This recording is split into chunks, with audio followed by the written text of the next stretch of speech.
I have been monitoring our CCTV from the street view because we were having problem just like this one. It's not very clear, and sometimes it messes up, but look at that.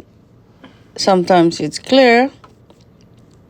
Oh, this is another CCTV. So the other CCTV is working, but the other one, the street view, is the one that's having a problem. So I've been monitoring our CCTV, especially the street view, because our CCTV maintenance man said we need to change the camera. But in looking at it, just like this one, it is very clear. There's another reason why I'm monitoring our CCTV, because look at these people. They put a chair there and they're sitting under the eaves. Hindi ko pinagawa yung bubungan na yon para tayuan lang ng mga tao doon. Ang galing naman nila. My goodness. Tapos I found out that the guy was selling wetting. They can sell wetting at their own front yard. Why do they have to go to our front yard? So, and I don't want to have people in our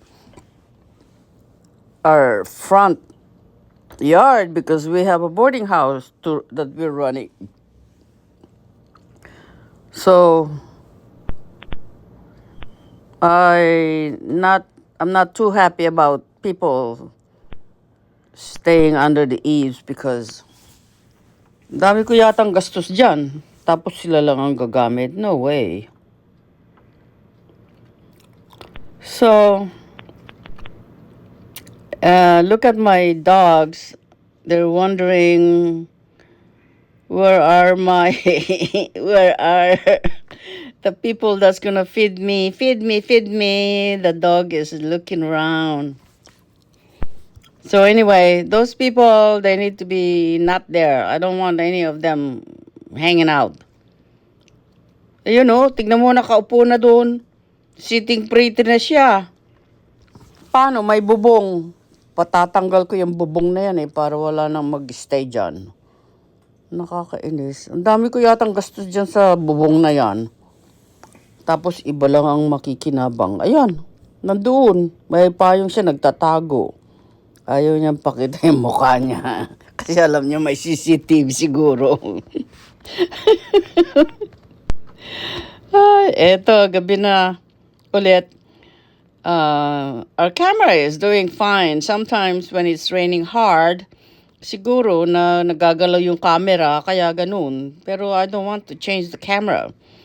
Tapos yung mga halaman ko, dahil sa ulan ng ulan, baka marami nang mamatay. Nilagyan na nga nila ng plastic cover. Hopefully walang mamamatay sa kanila. No, ito gabi na naman. Okay naman yung camera. May na-monitor ka nga eh.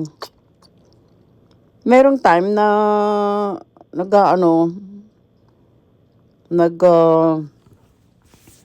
ba yun? Ano bang tawag doon? Nagloloko. This is a video of Brenda. She sent it to me. Ayan, meron kaming screen sa mga halaman namin. We have a sunscreen for all my succulents. Dapat walang mamamatay. Tapos nilagyan pa nila ng plastic. Kakainis, meron na namang namatay na iyon yung kaninang umaga. Okay, bisit na eh. Sabi ng asawa ko, wag na daw ako bumili ng succulents. Bumili na lang kaya ako ng mga fruit trees. Succulent, dami ko na nagastos, dami ko nang binili, dami nang namatay. I'm so frustrated. Ayan, may plastic na nga eh. Ayan. Yun, wala na yung mga nagbebenta ng weteng. Ayan, the dogs are, ano ba yung tawag doon? Scrounging? Scavenging. They're scavenging for their food kasi wala pa sila. It's, they come to work at 8, but we have evening and night shift duty, security guard. So, anyway, gabi na naman. Oh, look at that. How clear is my camera? There's no way it's a camera problem. Siguro cable ang problema dyan. I don't know if they're using Ethernet cable or coaxial cable. They need to be replaced. Oh, ayan. Clear na clear ang ano. Oh, ayan yung nilagay ni Erning na plastic. Oh, gabi na naman. Okay na naman yung camera. Pero meron talagang time na, pag malakas ang ulan, siguro nagagalaw yung camera. Siguro it's not so tight ang no? Ano bang pwedeng gawin sa camera na yon? Siguro kailangan lagyan ng cover, yung camera cover. Yung wire nakakabit sa wire ng electric wire. Oh? Ah. Delikado pala yan. Siguro baka may interference doon. Baka nga. Siguro, Pero definitely it's not a problem with the camera, okay? We can rule that out. probably they need, Camera is not a problem. It's a cabling problem or whatever it is that's causing that. siguro yung cable, yun ang nag-hold eh. Yeah. Siguro, Definitely it's not a camera. A ilayo. camera, you replace it, it costs 3,500, okay? I don't want to replace the camera because definitely it looks fine. It looks fine. It's got to be a cable. Got a cable problem, interference problem. Pagka umuulan siguro, nababasa, nagkakaroon ng connectivity. Siguro nga. Oh, ayan. I think this is the time when it's messing up. But you could tell that it's raining, so there's an interference with the cabling, but not definitely on the camera, okay? Oh, ayan. Ang camera, clear as daylight. There's nothing wrong with the camera, okay? There's nothing wrong with the camera. Ayan pa, alisin ko yung mga nagbebenta ng weteng dyan eh. Huli ka, huling-huli kayo. Mamaya patanggal ko yung bubong na yan eh. Hindi ko pinagawa yan para pag banjing-banjingan nyo lang, pag tambayan nyo dyan.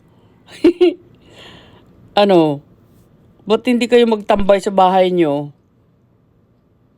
Sino ba kayo dyan? Nilalagyan pa niya ng meron naman bubong. Nilalagyan pa niya ng umbrella para hindi siguro makita sa CCTV. Loko din tong tao nito. Alam niya may CCTV doon eh.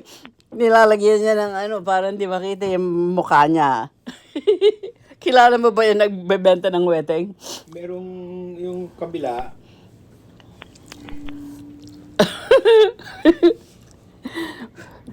Pero isang salita lang kay Brenda, wala na yan. Natanggal ka agad. Kasi sabi ko, patatanggal ko yung bubong. Dali lang yan. Hindi ko naman kailangan yung bubong eh. Pinalagyan lang yung bubong nung nagbabarbecue sila. Ngayon, I don't need a bubong. Patanggal ko yan. What is it to me? I don't need it. Sila bang sila bang makikinabang? I'll get rid of that bubong na yan. So anyway, thanks for watching. This is Eliza Gagarin. See you in my next video. Thank you very much. Bye-bye.